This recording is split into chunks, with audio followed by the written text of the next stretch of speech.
Bine ați venit, dragilor din Zodia Săgetător, oriunde v-ați afla în această lume. Sunt încântată ca de obicei să fim din nou împreună la o nouă lectură pentru ultima perioadă a lunii martie, mai precis perioada cuprinsă între 23 și 31 martie. Așa că, dragilor, toți cei care aveți nu doar soarele, ci și luna, Venus sau poate ascendentul în Zodia Săgetător, această lectură este de asemenea și pentru voi.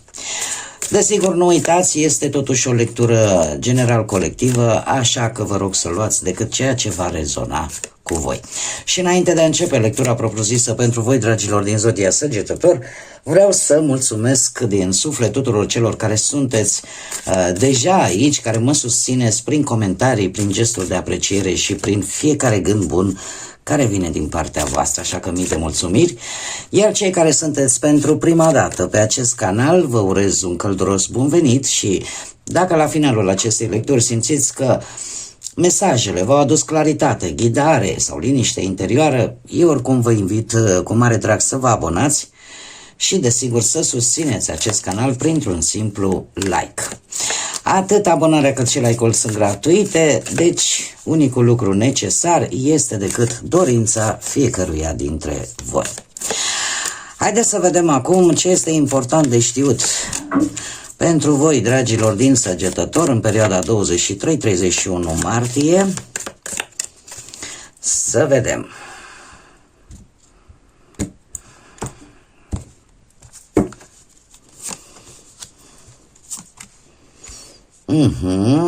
Ghidă bine.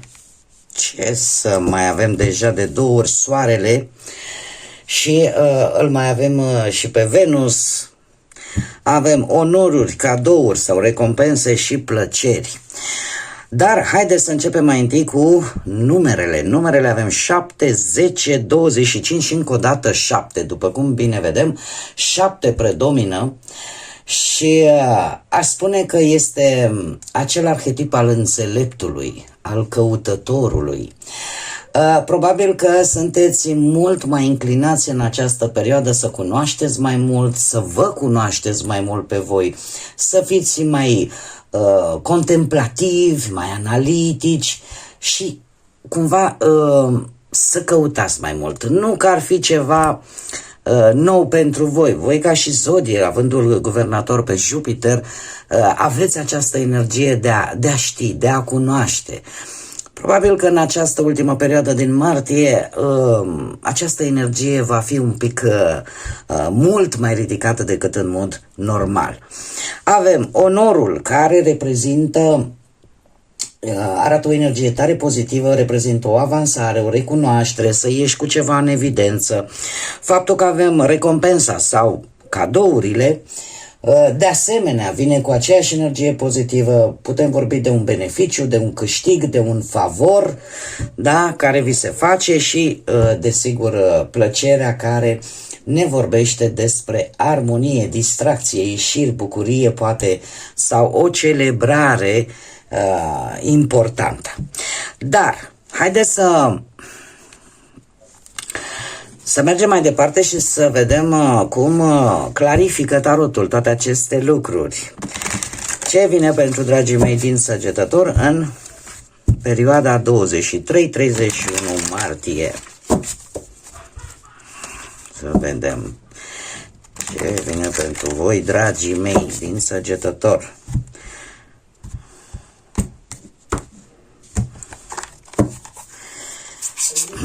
Și avem un 9 de cupe, un 10 de bâte și un 5 de spade și avem aici și cartea surpriză.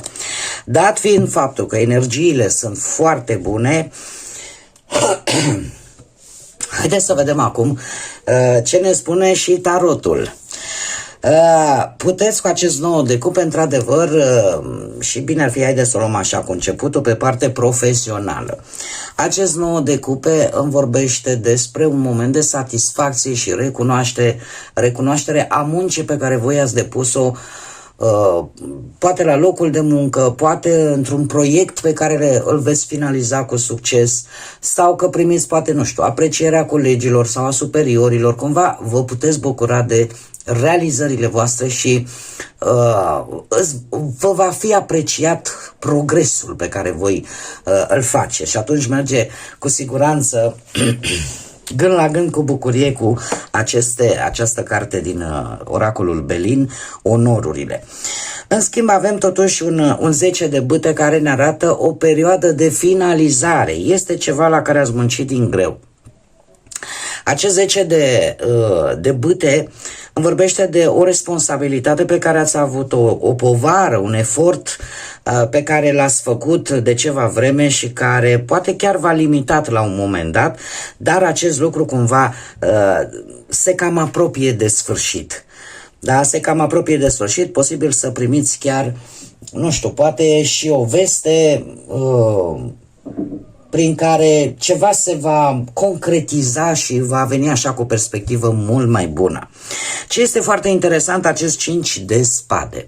Acest 5 de spade care, în mod normal, îmi vorbește de anumite conflicturi sau dezacorduri, aș spune, la locul de muncă,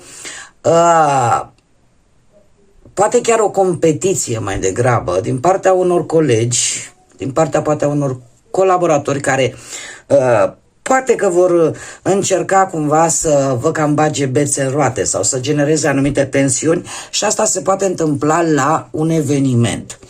Sau, nu știu, poate într-un moment în care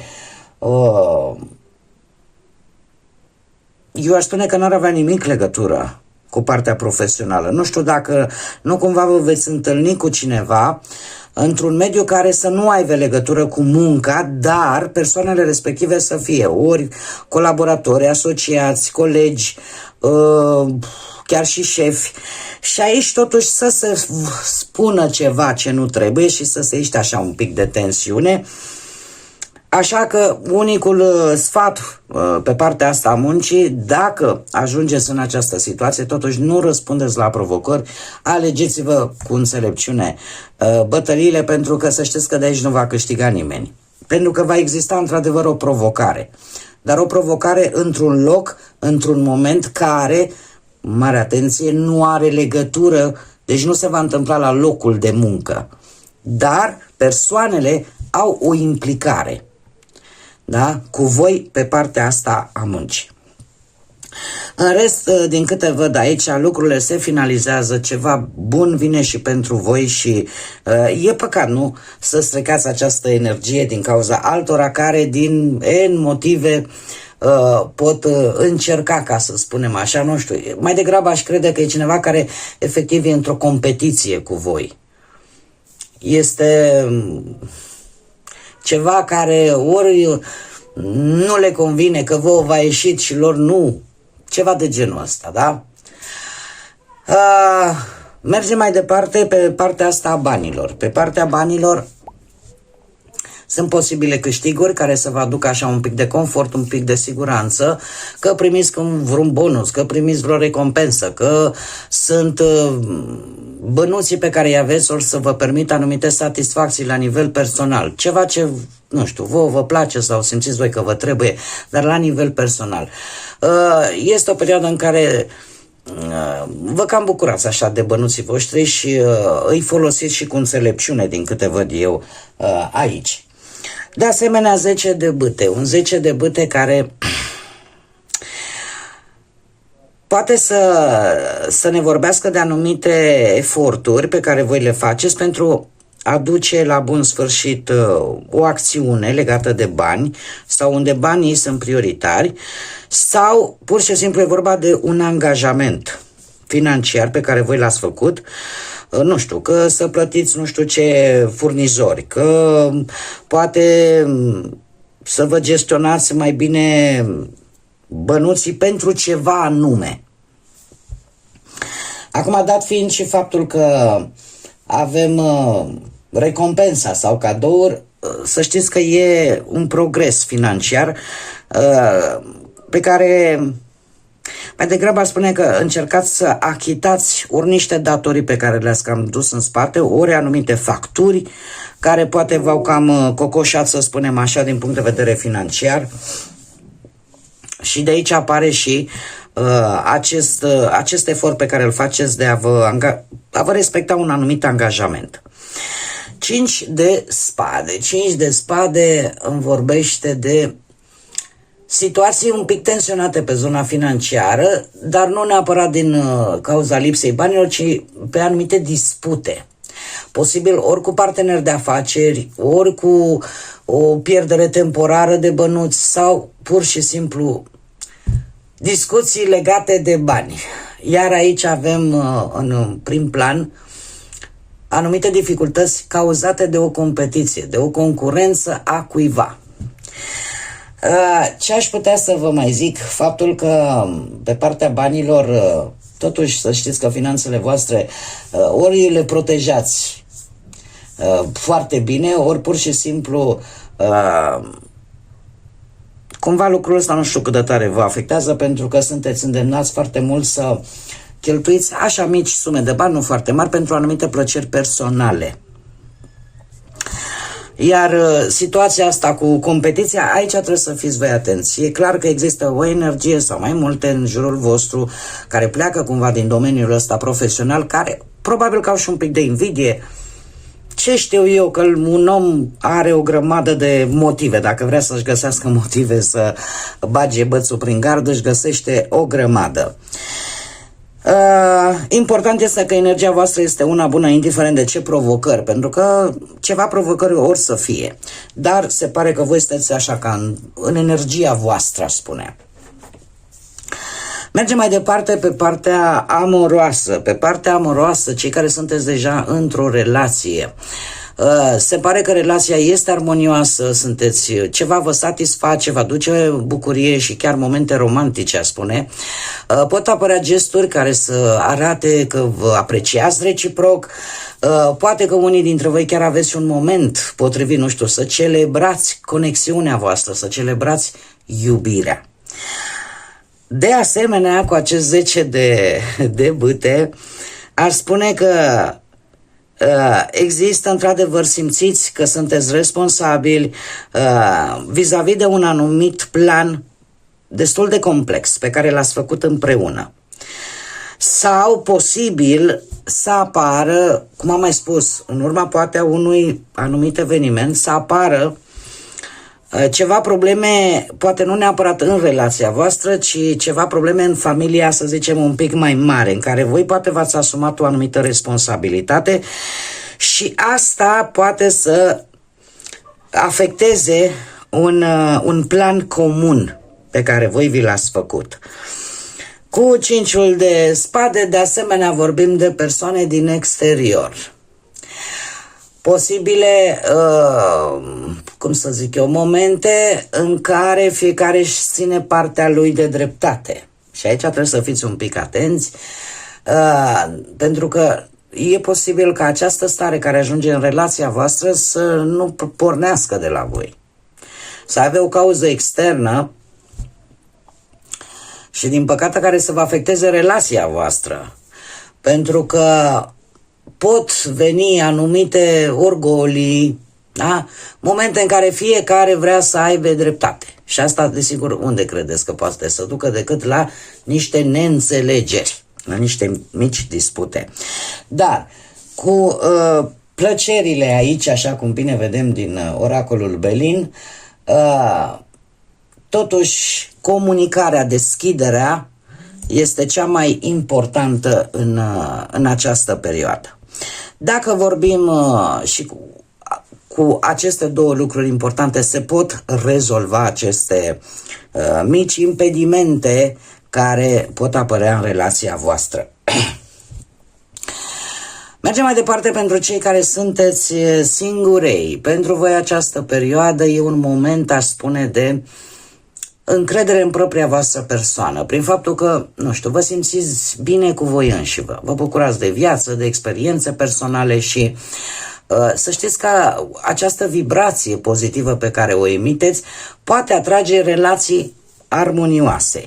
Chiar dacă aș spune că ar trebui să fiți un pic atenți la modul în care voi gestionați, ca să spunem așa, sau cum începeți relațiile și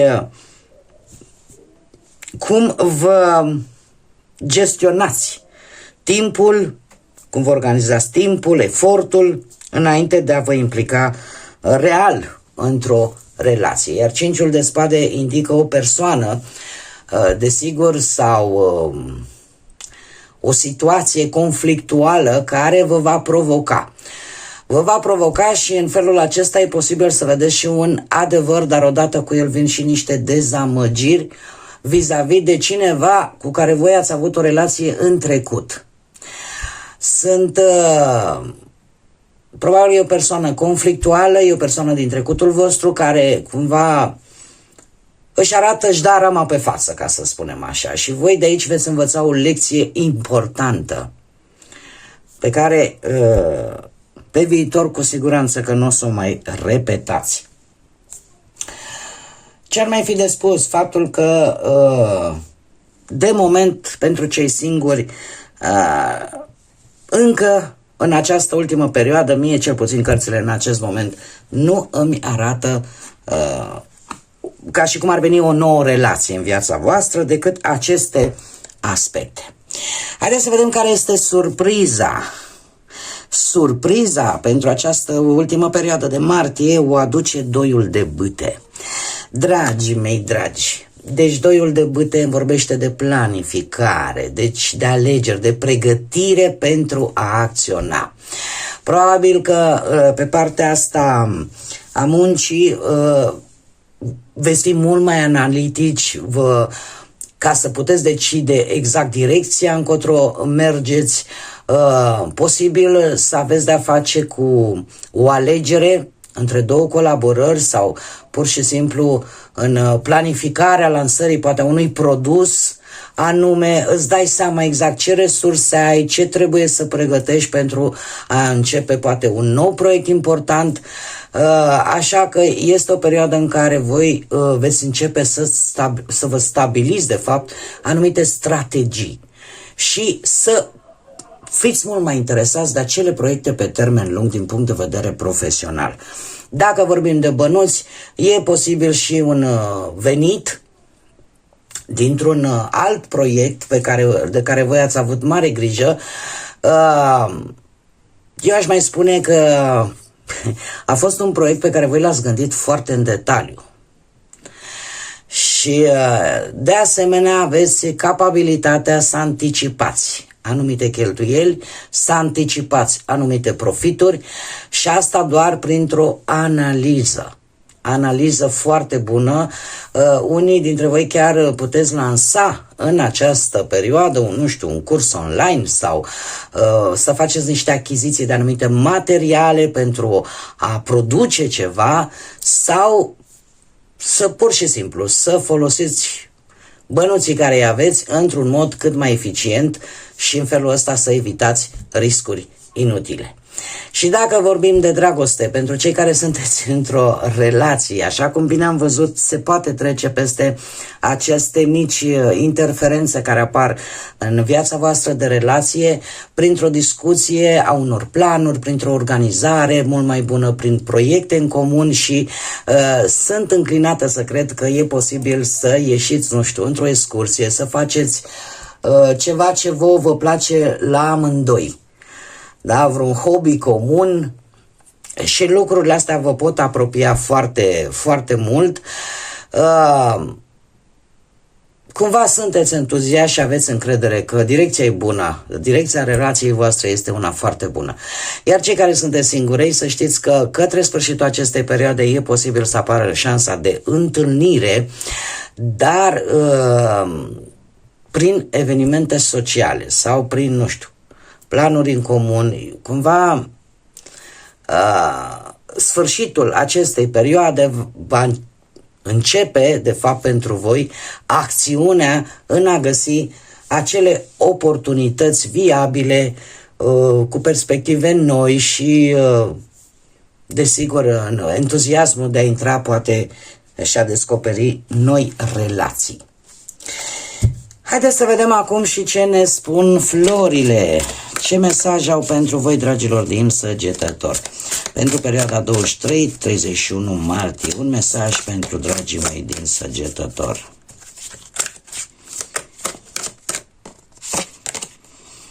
Și avem orhideea, ce frumoasă. Gândește înalt.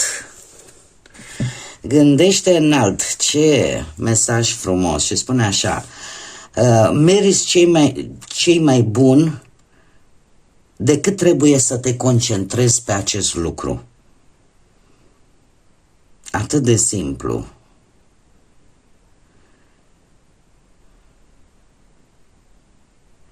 Unicul lucru, trebuie să te concentrezi pe ceea ce meriți cu adevărat, pe ceea ce simți că este bun pentru fiecare dintre voi. Gândește înalt, simte înalt, dorește-ți lucruri bune pentru voi. Stăteam acum să mă gândesc că știți că la orhidei trebuie un sol destul de acid, cu un pH destul de ridicat, dar în același timp să nu stea nici apa, pentru că altminteri ar muri. Și făceam așa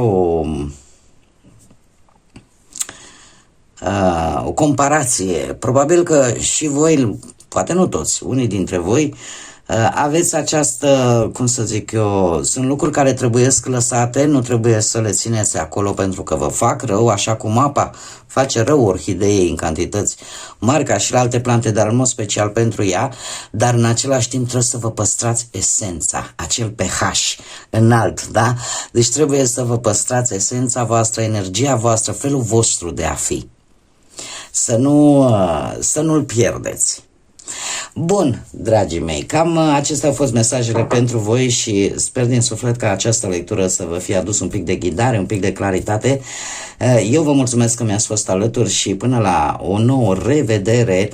Nu uitați, suflete frumoase, zburați înalt, gândiți înalt și lăsați desigur atât iubirea, credința și pacea să vă însoțească la fiecare pas.